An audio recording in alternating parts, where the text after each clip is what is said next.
C'est ton gars Vantard qui revient une fois de plus, again and again, te balancer cette dose, ce nectar. Non, non, je vais la refaire, il faut respecter la tradition et le protocole. Je reprends mon souffle je viens de boire un verre d'eau, faut attendre que l'eau coule. C'est ton gars Vantard qui revient une fois de plus, again and again, te balancer cette dose, ce nectar survitaminé. Va chercher ton bavoir, mets-le bien en place, car tu sais que tellement c'est bon, onctueux, délicieux, tu vas t'en foutre partout et tu vas dégueulasser ton tricot tout neuf. Donc, le film du jour s'intitule Invincible. Il me semble, si je ne te raconte pas de bullshit, que c'est la troisième réalisation de Angelina Jolie. Au casting de ce film, tu retrouves l'excellent, le brillantissime Jack O'Connell, que moi j'avais découvert dans le film Eden Lake. Il a joué dans Les Points contre les murs récemment, dans le film 71. Donc c'est un acteur britannique brillant qui a le vent en poupe et après moult et moult prestations magistrales, Angelina Jolie l'a choisi pour son biopic, son film qui s'appelle Invincible, qui parle d'un espèce d'immigré italien qui était champion olympique et qui a fait la guerre et qui a été capturé par des Japonais, qui s'est fait torturer et compagnie, qui a eu un destin hors du commun, tout ça. C'est ce film que Angelina Jolie a mis en image. Voilà, d'ailleurs le monsieur en question, ce fameux Italien, voilà, je viens de lire une interview de Jack O'Connell, il disait que lui-même, le gars dont a été inspiré le film, il avait vu quelques images du film, et malheureusement, il s'est éteint en 2014, donc paix à son âme. Mais en tout cas, il avait validé et Jack O'Connell, ça l'avait rassuré que voilà, les protagonistes, même le protagoniste originel de cette histoire, valide les quelques images qu'il avait vues. Je sais pas, peut-être qu'il avait vu des rushs ou je sais pas, bon bref. Donc, alors, la bande-annonce était pas mal. Je t'avouerai que j'avais vraiment envie de le voir. La bande-annonce m'avait emballé. J'adore cet acteur, Jack O'Connell. Je l'ai vu. J'ai vu. Bon, il me semble qu'il a 24 ans. Il a joué aussi dans la série Skins en Angleterre. Il n'a pas une filmographie super balèze vu qu'il n'a que 24 ans, mais bon, elle commence à devenir assez conséquente. Et j'ai vu aller à 75% tous ses films. Je n'aurai pas la prétention de dire que j'ai vu l'intégralité de son œuvre, mais en tout cas j'en ai vu pas mal et il m'a rarement déçu. Ben écoute, pour en revenir au film, j'ai pas aimé. Voilà, j'ai pas aimé et je vais en décevoir plus d'un. J'ai pas aimé. Pourquoi je n'ai pas aimé? Je vais te synthétiser le film. Pour moi, j'avais l'impression d'aller voir le film La Passion du Christ volume 2. Donc, en gros, le film dure 2h10 ou 2h18, je sais pas. Et pendant une heure, je sais pas, peut-être 1h30 ou 1h40, eh ben Jack O'Connell se fait torturer, se fait fouetter, tabasser, massacrer, violence physique, violence psychique, violence psychologique, tu vois ce que je veux dire? Donc à l'arrivée, ça m'a un petit peu gavé, j'ai trouvé que c'était un petit peu dans le voyeurisme, un petit peu tape à l'œil, un petit peu dans la surenchère, et à l'arrivée, ça m'a gavé, ça m'a saturé, tu vois ce que je veux dire? Donc j'en ai vu des films violents, tu t'imagines bien, j'ai la carte passe depuis 2002, on est en 2015, en moyenne je vois 150 films par an, et c'est une moyenne car juste l'année dernière j'en avais vu 163, l'année d'avant 204, donc je sais pas si tu t'imagines le nombre de gigaoctets, de tétraoctets de films que je possède dans mon brain et dans mon cervelet, donc je veux pas faire le mec fleur bleue, tout ça et tout, mais au bout d'un moment, la violence gratuite pour de la violence gratuite, ça me gave, ça me saoule, tu vois ce que je veux dire. Donc le film ne m'a pas plus transcendé que ça.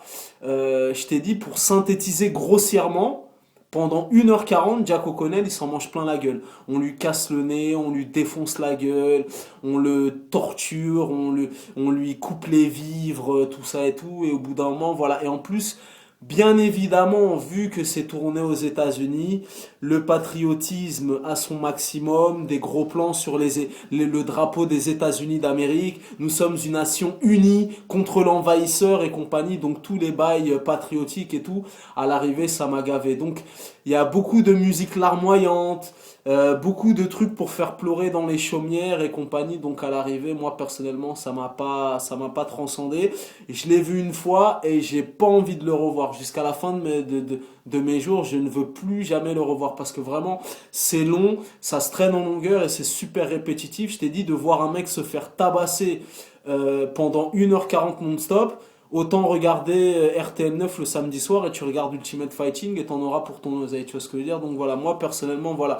Je sais que ça partait d'un bon sentiment, c'est à l'américaine, voilà, c'est tiré d'une histoire vraie. À la fin, tu vois le vrai mec à l'âge de 80 ans, oui, il s'est marié, il est mort juste à la fin du tournage et tout. Je t'ai dit plein de trucs larmoyants pour faire pleurer la ménagère de moins de 50 ans, des musiques épiques, tout ça, on regarde le ciel, on voit un avion passer avec un gros plan sur le drapeau des États-Unis et tout. Donc du patriotisme, voilà, ça dégouline de sentiments.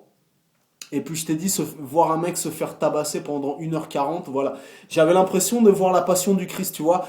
Flagellation, on le frappe à coups de poing, à coups de bâton, on le fouette, on lui casse le nez, on lui déchire l'oreille, voilà, tu vois.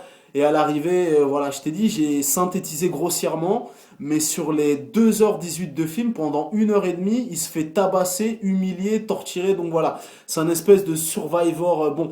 Après, je remets pas en cause la prestation de Jack O'Connell parce que il y a eu quelques ragots, quelques rumeurs comme quoi il serait favori aux Oscars, qu'il allait avoir des nominations et compagnie.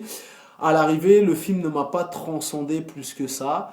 Ce qui m'a plu, c'est plus l'aspect historique. Parce que vraiment, la personne en question, paix à son âme, il a vraiment eu un destin hors du commun. Après, j'ai trouvé ça un peu too much, un petit peu dans la surenchère. Voilà, vraiment, ça m'a... Je sais pas si le film est interdit au moins de 12 ans ou si le film n'est pas interdit du tout. Mais voilà, je t'ai dit, voilà, c'est un peu répétitif. Beaucoup de scènes de violence, humiliation, violence psychologique, psychique, physique. Il s'en mange plein la gueule et voilà, à l'arrivée, ça m'a pas transcendé. Et à l'arrivée, c'est quand même la déception et la douche froide. Donc, bien évidemment, ce n'est pas un film que je vous recommande. Personnellement, voilà, j'ai pas aimé. Après, il y a peut-être des gens à qui ça va parler. Voilà, moi, personnellement, si vous voyez cette chronique, en l'espace de 2 jours, j'ai vu 3 films. J'ai vu l'affaire SK1, j'ai vu Captive et j'ai vu ce film-là, Invincible. Ben, personnellement, de vous à moi, je vous recommande l'affaire SK1. Voilà, franchement, des trois, c'est vraiment le meilleur. Voilà, tu vois, après, c'est pas un mauvais film, hein. J'irai pas jusqu'à dire que le film est dégueulasse. J'irai pas jusqu'à là quand même, mais je t'ai dit, c'est trop larmoyant. C'est trop dans la surenchère de la violence gratuite. Oui, il voulait montrer que le mec a subi un calvaire et compagnie, mais je t'ai dit, au bout d'un moment, c'est too much. D'aller voir un film de 2h18 pour voir un mec se faire tabasser pendant 1h30, t'as vu la violence gratuite, très peu pour moi. Je t'ai dit, tu veux la même dose de sensation, tu veux te voir des mecs se faire défoncer la gueule jusqu'à ce que les yeux se ferment, que ton nez il se tourne comme ça, que t'aies des balafres dans la gueule et compagnie. Samedi soir, tu regardes l'UFC, c'est pareil. Et en plus, l'UFC, c'est pareil, ça dure 2 heures et des brouettes. Regarde l'UFC, t'auras les mêmes sensations. Voilà, donc moi, personnellement, c'est pas un film que je vous recommande. C'est pas mal, ça se laisse regarder, mais ça casse pas des briques. Ça m'a pas transcendé au point de vous dire ah, ne le ratez pas, c'est un must, nanani et compagnie. Tu vois, moi je l'ai vu une fois, jusqu'à la fin des temps de ma vie. Je suis abonné à Canal+, quand il passera sur Canal+, dans 6 mois, je veux plus jamais entendre parler de ce film, je veux plus jamais le revoir, tu vois ce que je veux dire. Donc voilà, par contre, l'affaire SK1, c'est vraiment du suspense, c'est haletant, c'est bien fait. Voilà, je vous le recommande. D'ailleurs, je l'ai chroniqué, la chronique est disponible sur ma chaîne, là c'est quelques chroniques avant. Mais voilà, en tout cas, en ce qui concerne Invincible, pour moi, le film n'a pas tenu ses promesses. Il a eu des critiques élogieuses aux États-Unis. Ben, mon gars, je t'ai dit, le patriotisme poussé à son maximum. On est des GI, on est des marines. Vive les États-Unis d'Amérique. Nous sommes une grande nation et compagnie et tout le tralala. Nous allons vaincre l'agresseur, tout ça et tout. Donc, tous les bails de patriotisme et tout, ça m'a gavé, ça m'a cassé les couilles. Donc, c'est pas un film que je vous recommande. Donc, voilà. Tu connais ce dicton légendaire? Les goûts et les couleurs, ça ne se discute pas. Si t'as la vie de vantard, c'est toujours le bon, mon coco. À bientôt.